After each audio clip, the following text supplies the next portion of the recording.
Espurnes d'arxiu, la nit de les eleccions al Parlament de 1980.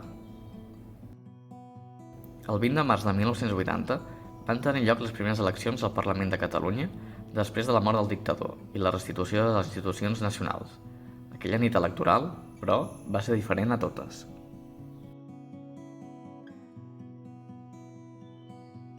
El president sortint, Josep Tarradellas, que no es presentava a la reelecció, conscient de viure un moment extraordinari, va fer a tots els candidats una petició insòlita que els posaria en una situació incòmoda.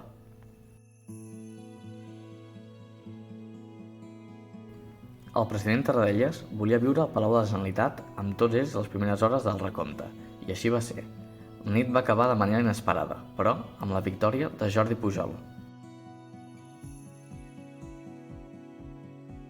La fotògrafa Pilar Aymerich hi era també i va deixar per a la posteritat algunes imatges dels protagonistes, la gran sala de convidats al Saló de Sant Jordi i l'espai per als mitjans de comunicació.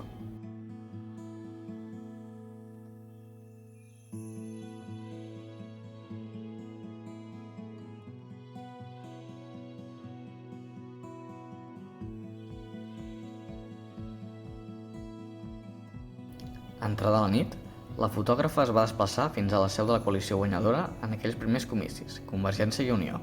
Tot plegat es conserva al seu fons, accessible a través d'arxius en línia.